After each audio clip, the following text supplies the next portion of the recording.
আসসালামু আলাইকুম প্রিয় দর্শক, কাছে এবং দূরে যে যেখান থেকে আমার ইউটিউব চ্যানেল সনিস কুকিং রেসিপি দেখছেন তাদের সবাইকে অনেক অনেক শুভেচ্ছা।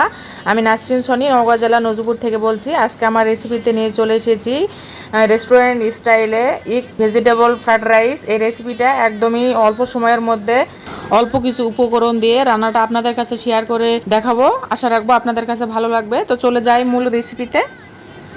রান্নাটি করার জন্য প্রথমে আমি বড় একটা হাঁড়িতে পরিমাণ মতো পানি দিয়ে দিয়েছি, তাতে দিয়ে দিচ্ছি পরিমাণ মতো নুন এবং একটুখানি সয়াবিন তেল দিয়ে দিচ্ছি। সয়াবিন তেলটা দিলে চালটা রান্না হওয়ার সময় একে অপরের সাথে লেগে যাবে না, আলাদা আলাদা হয়ে থাকবে। কিছুক্ষণ পর পানিটা হালকা করে গরম হয়ে এসেছে। 300 গ্রামের মতো চিনি গুঁড়া চাল ভালো করে ধুয়ে পরিষ্কার করে নিয়েছি, এটা এখন আমি এখানে দিয়ে দিচ্ছি। আর দিয়ে দেওয়ার পর অবশ্যই সঙ্গে সঙ্গে নাড়া দিতে হবে, না হলে কিন্তু নিচ দিকে দলা বেঁধে যেতে পারে। তো এটা আমি ঢাকনা দিয়ে রাখলাম। চালটাকে আমরা 90% সিদ্ধ করে নেব। তারপরে ফিরে আসছি।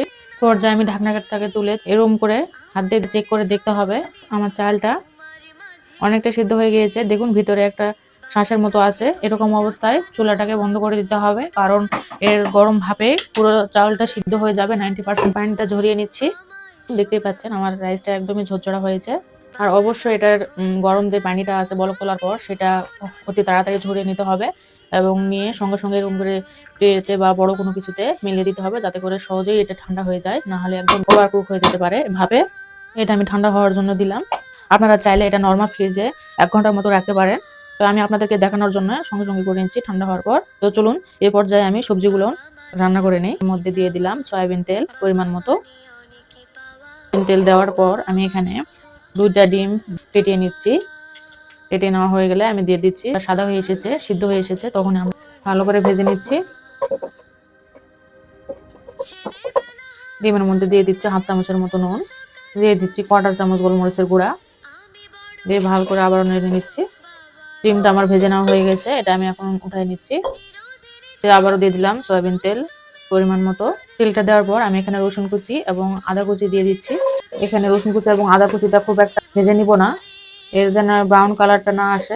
আদা এবং রসুন কুচিটা হয়ে গেছে ভাজা। আমি এখানে দিয়ে দিচ্ছি গাজর কুচি। সবজির জন্য দিয়ে দিচ্ছি পরিমাণ মতো নুন। এটা আমি 2-3 মিনিটের মতো এরকম করে ভেজে নিচ্ছি। এই সবজিগুলো সিদ্ধ হতে একটু দেরি লাগবে, সেই সবজিগুলো আগে দিতে হবে। আর যে সবজিগুলো তাড়াতাড়ি সিদ্ধ হয়ে যায় সেই সবজিগুলো পরে দিব। এরপরে আমি দিয়ে দিচ্ছি পেঁয়াজ কলি। তারপরে আমি দিয়ে দিচ্ছি এখানে বাঁধাকপি কুচি। এরপরে দিয়ে দিচ্ছি কাঁচামরিচ। অবশ্যই আপনারা যে যেরকম ঝাল খান সেই সেরকম কাঁচামরিচটা দিতে পারেন। অবশ্যই একদম ভেজে নেওয়া যাবে না বেশি করে, কারণ আপনারা জানেন চাইনিজ রেস্টুরেন্টের যে ফ্রাইড রাইসগুলো দেয়, ভেজিটেবল ফ্রাইড রাইস, সেগুলোর সবজিগুলো আস্ত থাকে এবং সেগুলো অবশ্যই একটু করে পুরোপুরি সিদ্ধ হয় না। তো আমরা সেই স্টাইলে করব আজকের এই ভেজিটেবল ফ্রাইড রাইসটি। এই ফ্রাইড রাইসে আপনারা চাইলে চিকেন দিয়েও করতে পারেন। ভেজিটেবলটা হয়ে গিয়েছে, এখন আমি রাইসটা দিয়ে দিচ্ছি। রাইসটা দেওয়ার পর দিয়ে দিচ্ছি স্বাদ মতো নুন, আর দিয়ে দিচ্ছি গোলমরিচের গুঁড়া 1 চামচ, মিশিয়ে নিচ্ছি। আর অবশ্যই এ পর্যায়ে চুলার তাপটাকে মিডিয়াম এবং লোয়ের মাঝামাঝি রাখতে হবে। এরপর আমি দিয়ে দিচ্ছি এখানে হোয়াইট ভিনেগার 1 টেবিল চামচ, আর সয়া সস দিয়ে দিচ্ছি। আমি লাইট সয়া সস দিয়েছি। এরপর আমি সবগুলো ভালো করে আবারও মিশিয়ে নিচ্ছি। এরপর আমি দিয়ে দিচ্ছি সস। এরপর আমি দিয়ে দিচ্ছি ডিমগুলো, ভেজে রাখা ডিমগুলো। এটা আমি ভালো করে মিশিয়ে নিচ্ছি এবং সবার শেষে দিয়ে দিচ্ছি 1 টেবিল চামচ পরিমাণ চিনি। চিনিটা দিলে একদম রেস্টুরেন্টের মতো স্বাদটা আসবে। আপনারা চাইলে নাও দিতে পারেন। তো আমি ফ্রাইড রাইসটা রেডি হয়ে গিয়েছে, এখন আমি পরিবেশনের পালা। আমি পরিবেশন করে দেখাচ্ছি। দেখতেই পাচ্ছেন আমার ফ্রাইড রাইসটা কতটা পারফেক্ট ভাবে হয়েছে এবং কতটা সুন্দর হয়েছে। অবশ্যই আমার টিপস এন্ড ট্রিক্স অনুযায়ী আপনারা বাসাতেই করবেন, ইনশাআল্লাহ ভালো হবে। চাইনিজ রেস্টুরেন্টের মতো ভেজিটেবল ফ্রাইড রাইস, আর তার সঙ্গে অবশ্যই চিকেন ফ্রাই আছে। চিকেন ফ্রাই এর রেসিপিটা আমার ইউটিউব চ্যানেলে দেওয়া আছে, আপনারা চাইলে সেখান থেকে দেখে নিতে পারেন। এই ভিডিওটা দেখার পর যদি আপনাদের কাছে একটু হলেও ভালো লেগে থাকে, অবশ্যই লাইক কমেন্ট শেয়ার করবেন এবং সাবস্ক্রাইব করে আমার পাশেই থাকবেন।